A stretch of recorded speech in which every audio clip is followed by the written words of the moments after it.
नमस्कार दोस्तों, मेरा नाम अमन दुबे और आप सब देख रहे हैं हिंदुस्तान पोस्ट। मुद्दा बहुत बड़ा है और गहरा भी है, क्योंकि पिछले कुछ दिनों से पश्चिम बंगाल के मुर्शिदाबाद जिले में जो आगाजामी, सड़कों पर मुसलमानों का विरोध, हिंदुओं के घर पर प्रहार और हिंदुओं की दुकानों को तहस नहस करना, तोड़ना, आग लगाना, ये सब मुद्दा आज हमारे सामने रहे। न्यूज खोलो, टीवी चलाओ तो हिंदुओं पर प्रहार की खबरें आ रही हैं, पर राज्य सरकार कोई एक्शन नहीं ले रही है। आपको बता दें कि वक्फ कानून बिल पास होने के बाद से ही देश के कई हिस्सों में प्रदर्शन शुरू हुए, पर शांत भी हो गए।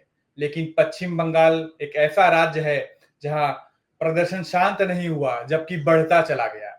और इस प्रदर्शन के जो मुख्य लोग हैं वो है मुसलमान लोग, अल्पसंख्यक लोग। और इनके निशाने पर थे हमारे हिंदू भाई बहन, जो आज मुर्शिदाबाद के कई जगहों से पलायन कर चुके हैं, मालदा के एक स्कूल में रुके हैं। हिंदुओं की हालात इतनी बदतर हो चुकी है कि अब वो वहां की सरकार से भी अनुरोध नहीं कर पा रहे हैं। और इन सब का लेखा जोखा लिखा है टीएमसी ने। ये आरोप हम नहीं लगा रहे हैं, ये आरोप सोशल मीडिया के द्वारा लगाए जा रहे हैं। सोशल मीडिया पर आपने वीडियोस देखी होंगी कि कैसे कैसे हमारे हिंदू भाइयों बहनों को मारा जा रहा है, उनके घर जलाए जा रहे हैं और पत्थरबाजी की जा रही है। अभी तक तो हमने हिंदुओं की शोभा यात्रा पर पत्थरबाजी देखी थी, अब हिंदुओं पर भी पत्थरबाजी हो रही है। इन सब की कहीं ना कहीं जो जड़ है वो मैं कहूंगा ममता बनर्जी सरकार है, या खुद ममता बनर्जी है, जो सभा में कहती हैं कि मुसलमानों आपको डरना नहीं है, मैं आपके साथ हूं। देखती हूं कि मोदी सरकार कैसे आपकी जमीन हड़पती है, जब तक मैं जिंदा हूं मैं मुसलमानों के साथ हूं। ऐसी कहने वाली ममता बनर्जी सरकार जो मुसलमानों की हित में बात कर रही हैं, उनका रीढ़ की हड्डी बन रही हैं, उनको मजबूती से खड़ी कर रही हैं। इसी सब का उत्तर देने के लिए आज हमारे साथ जुड़े हैं पश्चिम बंगाल से हमारे अनिर्बन नियोगी जी, जो कि भारतीय साधक समाज के संस्थापक है, और आज हमें बताएंगे कि पश्चिम बंगाल के हालत क्या है, मुर्शिदाबाद में हिंदुओं की स्थिति क्या है। नमस्कार सर, आपका हिंदुस्तान पोस्ट में बहुत बहुत स्वागत है।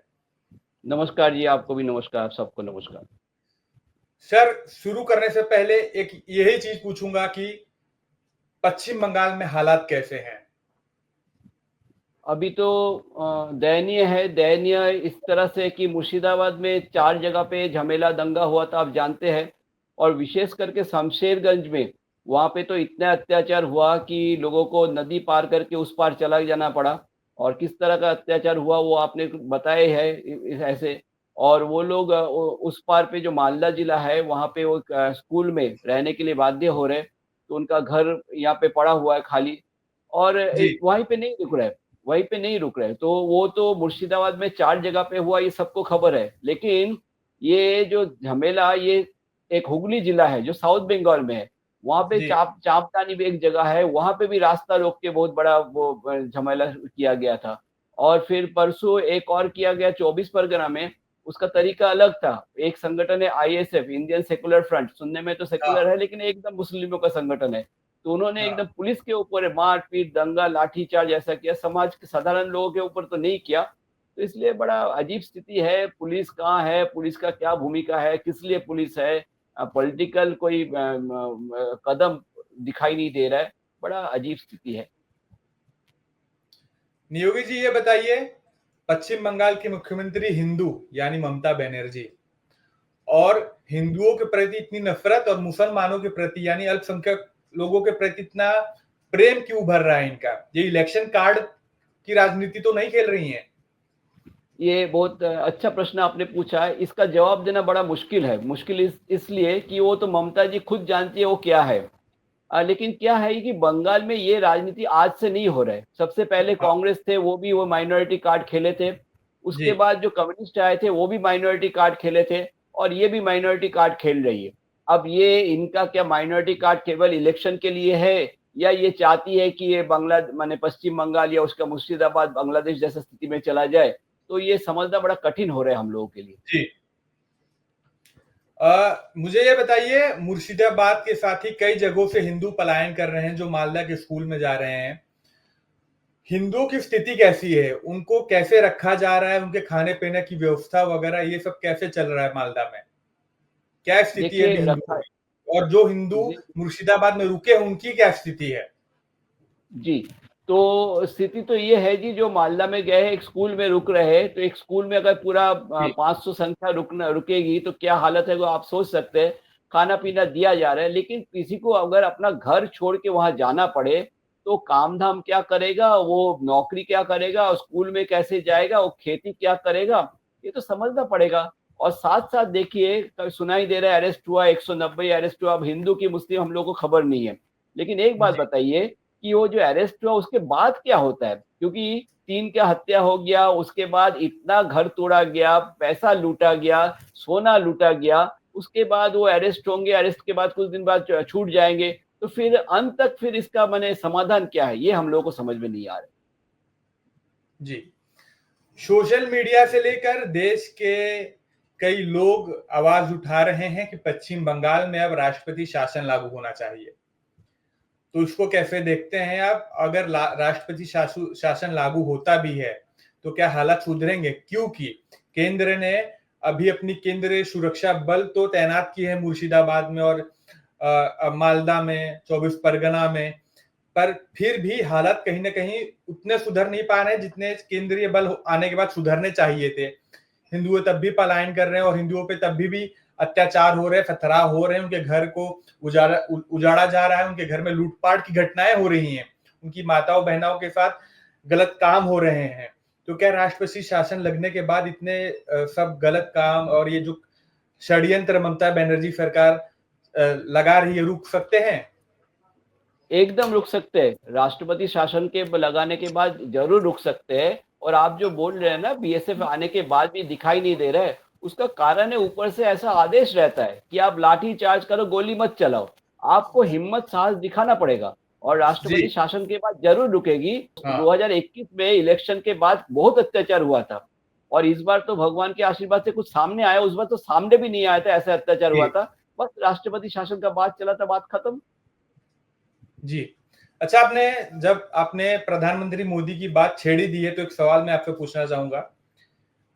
एक उत्तर प्रदेश के मुख्यमंत्री हैं योगी, जिन्होंने अपने कल या परसों के भाषण में कहा था कि लातों के भूत बातों से नहीं मानते हैं। उत्तर प्रदेश में 2017 से पहले भी ऐसे दंगाइये होते थे, लेकिन जब से भाजपा सरकार आई, योगी सरकार आई, तब से दंगाइयों या तो जेल में है या ऊपर वाले के पास है।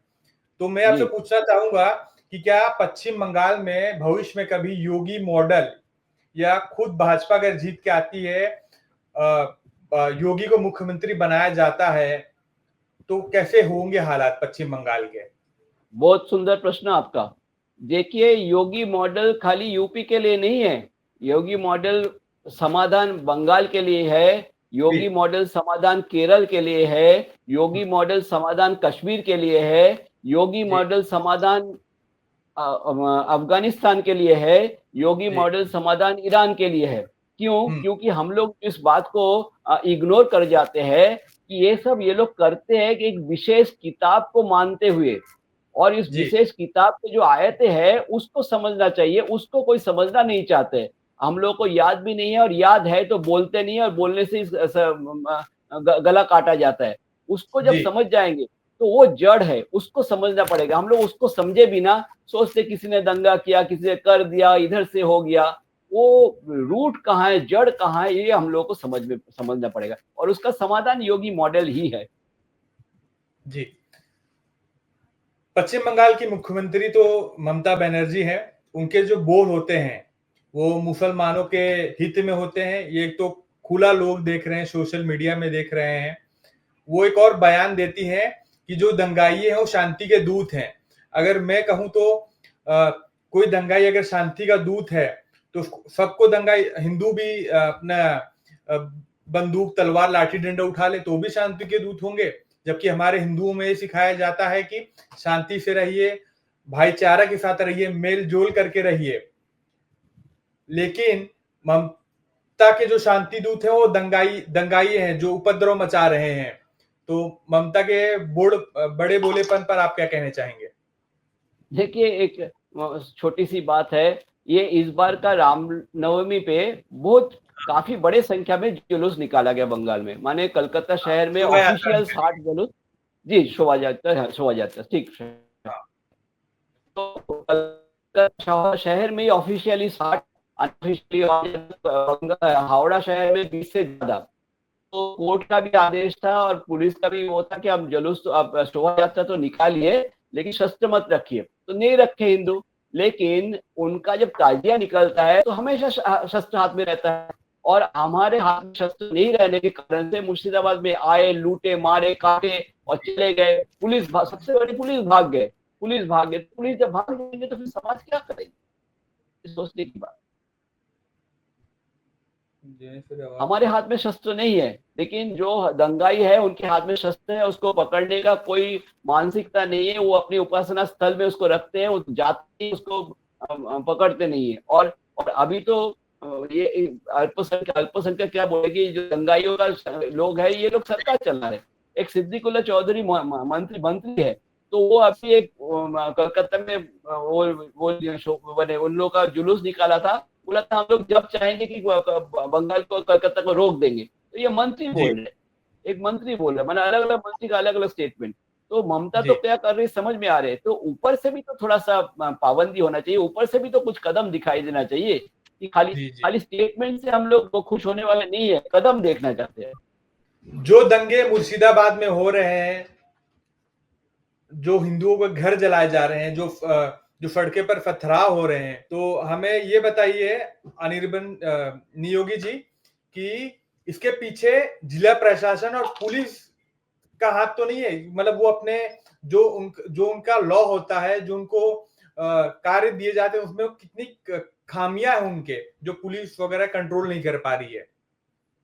देखिए, उनका सीधा हाथ है, हम ऐसे बोल नहीं सकते, लेकिन क्या बोल सकते हैं, अगर 3 महीना पहले से ट्रेनिंग होता है, 3 महीना पहले बांग्लादेश से कुछ लोग आके ट्रेनिंग देते हैं और उनको प्रशासन को खबर नहीं है। जंग माने यहाँ पे आम बगीचा में आम का जो वो है, वहां पे उसके अंदर ट्रेनिंग होता है, वो खबर नहीं है। दंगा शुरू हो जाता है, वो खबर नहीं है, और खबर है तो रोक नहीं पाते हैं। तो किस काम का प्रशासन, किस काम का पुलिस, ये समझना पड़ेगा। और ये शुरुआत है, ये जो आप इसके खिलाफ कदम नहीं ले पाएंगे तो ये कहीं और होगा। तो ये सोचने जी, का विषय है। और आपने क्यों पूछा, तो एक और मैं बात जोड़ देता हूँ, क्योंकि बड़ा झूठ फैलाया जा रहा है कि सब लोग बाहर से आए थे। अब कुछ लोग बाहर से आए थे या नहीं आए थे मुझे नहीं मालूम, लेकिन आपको मालूम है कि 2 लोग मारे गए हैं, 2 कम्युनिस्ट थे, पिता पुत्र मारे गए हैं। तो पिता पिता पुत्र ने तो सात सात नाम गिनाए हैं, 7 मुस्लिमों का, वो स्थानीय नाम लिखे हैं एफआईआर में। तो 7 अगर जी, नाम लिखे हैं तो स्थानीय है तभी ना लिखे हैं। और उसमें जी, से 2 अरेस्ट हुए और दिखा रहे कि हमने ये पकड़ लिया है, किसी को मालूम नहीं था, हमने वो सीसीटीवी देख के पकड़ा। अरे 7 नाम तो दिया हुआ है, तो तुमने कौन सी बड़ा काम कर लिया? और तुम्हारे पुलिस भाग जाते हैं तो सब जगह भागेंगे, तो कौन किसको बचाएगा? यही ठीक है। आप सही बोल रहे हैं कि गृह मंत्रालय जो हमारा, ये भी अपनी रिपोर्ट्स में दावा कर रहे हैं कि जो भी दंगाई आए थे बांग्लादेश से आए थे। तो सवाल ये उठता है कि बांग्लादेश से 3, 4, 10, 15 दंगाई आ सकते हैं। जी, सर, जत्था का जत्था जो दंगाई है पश्चिम बंगाल के मुर्शिदाबाद सड़कों पर प्रदर्शन कर रहे हैं, धरना पे बैठे हैं, हिंदुओं पर हमला हो रहे हैं, पत्थर फेंक रहे हैं, घर जला रहे हैं, हत्या कर रहे हैं। हम्म, इनकी सबकी मिली भगत पश्चिम बंगाल से ही है। पश्चिम बंगाल के लोगों का उनको सपोर्ट है और वो जुड़ रहे हैं। एकदम। और एक दिन पहले खाली इतना ही नहीं, उस दंगा के एक दिन पहले पूरा रास्ता रोक देते हैं, पूरा ट्रेन लाइन रोक देते हैं, जी, पूरा रेल लाइन में दोनों ओर रोका हुआ है। तो तब भी ये लोग नहीं जागे, भाई हम करेंगे तो राज्य नाराज हो जाएंगे। तो दोनों का व्यर्थता है, दोनों दोनों का फेलियर है। तो सबका मिलजुल के फेलियर है, तभी ये स्थिति हम लोग का यहाँ हो रहा है। जी। और बार बार हो रहा है, एक बार नहीं हो रहा है, बार बार हो रहा है। क्या केंद्र सरकार को कुछ भविष्य में ऐसे ही योजना बनानी होगी या नियोजन करना होगा कि अगर ऐसी घटनाएं फिर कभी होती हैं तो उस पर तुरंत तत्काल कार्रवाई होनी चाहिए? ऐसा कुछ केंद्र सरकार को फैसला लेना चाहिए क्या? एकदम, ये तो आपको समझना पड़ेगा। ये खाली माने क्या बोले, ये झांकी है। और ये झांकी खाली ये टेस्ट केस हो रहा है। वो लोग जी टेस्ट कर रहे हैं कि जहां बंगाल में मुस्लिम पॉपुलेशन ज्यादा है, जहां पे सो कॉल्ड एंटी हिंदू सरकार है या प्रो मुस्लिम सरकार है, वह करके देखते हैं सफल होते हैं कि नहीं। अगर उसके आधार पे दूसरी जगह पे करेंगे तो रेडीमेड व्यवस्था होना चाहिए ना, तो पूरा भारत में होना चाहिए। और जो दंगाई कर रहे हैं, आप क्या कर रहे हैं, आप अरेस्ट कर रहे हैं, कुछ दिन बाद छोड़ देंगे, तो उनका उनका पनिशमेंट क्या हो रहा है? उनका पनिशमेंट तो अब जैसे यूपी में देखिए एकदम पनिशमेंट होता है, एकदम ऊपर पहुंचाया जाता है, तोड़ा जाता है, और वो माने संपत्ति नष्ट करते तो पे करने के लिए बाध्य होता है। तो ऐसा रास्ता आपको पकड़ा माने लाना पड़ेगा ना। ये जी कहाँ दिखाई दे रहा है? कहाँ दिखाई दे रहा है? नहीं अब दिखाई तो दे ये अब तो नियोगी जी, अब तो ये पश्चिम बंगाल के हिंदुओं को सोचना होगा कि अब उनके जीवन के साथ जो हुआ है, उनके फ्यूचर में उनके आने वाली पीढ़ी के साथ ना हो। उनको सोच समझकर अपना मत देना होगा, एक सरकार चुननी होगी जो उनका भविष्य लिखे, पश्चिम बंगाल का भविष्य लिखे। यही समय है आवाज उठाने का, क्योंकि अब ये सिर्फ राजनीति की बात नहीं है, ये सुरक्षा की बात है, ये हिंदुओं के हित की बात है। मैं नियोगी जी एक बोलिए। विषय जोड़ना चाहूंगा जी। हिंदू में जागरण बढ़ रहा है बंगाल में, लेकिन मुश्किल क्या है ये आपको समझना पड़ेगा कि यहाँ पे जी एक सेकुलर लॉबी है और वो कंफ्यूज करते रहते हैं। कोई कंफ्यूज करता नहीं, ये जी हो गया आपस में झगड़ा में हो गया, ये रिलीजन के लिए नहीं है। या बंगाल में सीपीएम का प्रमुख एक मुस्लिम बन के बैठा हुआ है, बोले नहीं नहीं जी धर्म के कारण से नहीं, वो लोकल झमेला था इसलिए। ये जो कंफ्यूज करते रहते हैं ना, और कंफ्यूज कौन करते रहते हैं? एकदम क्वालिफाइड लोग, बड़े बड़े पद में बैठे हुए जी साहित्यकार, पत्रकार कंफ्यूज करते हैं, इसलिए बंगाल का साधारण समाज confuse हो जाता है। तो मालूम जी हो हिंदुनिष्ठ है, उन्होंने कहा है कि समाज जिसको श्रेष्ठ मानते हैं वो जो बोलेंगे समाज वो मानता है। तो ये जी सो कॉल्ड श्रेष्ठ लोग जो साहित्यकार है, पत्रकार है, सिनेमा एक्टर है, क्रिकेटर्स है, फुटबॉलर्स है, ये जब बोलते हैं कि नहीं वो है, वो लग गया, ऐसा कुछ नहीं है, सब ये मिलजुल के रहना। अरे उस किताब को तो पढ़ो जिस किताब के कारण वो लोग करते हैं, उस किताब के आयतें बाहर निकालो, तो उसका व्याख्या करो, जी तो तब ना समझ पाओगे। जड़ पे कोई जाना नहीं चाहता है, वो जड़ पे जाएंगे तो फिर वो क्या बोलते हैं, सर कलम कर दिया जाएगा। एक सोचने का विषय है। जी धन्यवाद अनिर्बन नियोगी जी, आपने अपना कीमती समय हमें दिया, हमारे दर्शकों को अहम जानकारी दी। मुर्शिदाबाद, पश्चिम बंगाल में क्या हालात हैं, हमारे हिंदू भाई बहन कैसे हैं, कैसे अपने जीवन का पालन पोषण कर रहे हैं कई दिनों से, और आने वाले हालात कैसे हो सकते हैं, इस पर अहम जानकारी देने के लिए बहुत बहुत शुक्रिया हिंदुस्तान पोस्ट को। हमारे दर्शकों को आपका ये इंटरव्यू बहुत पसंद आएगा। अगर आशा करते हैं कि इस वीडियो में आप कमेंट करेंगे, वीडियो शेयर करेंगे और लाइक करेंगे, और आने वाले समय में मुर्शिदाबाद के जो भी हमारे हिंदू भाई बहन हैं उनके साथ क्या कुछ घटनाएं हो रही हैं, वो हमारे दर्शकों को, हमारे व्यूअर्स को वीडियो के माध्यम से हम जरूर बताएंगे।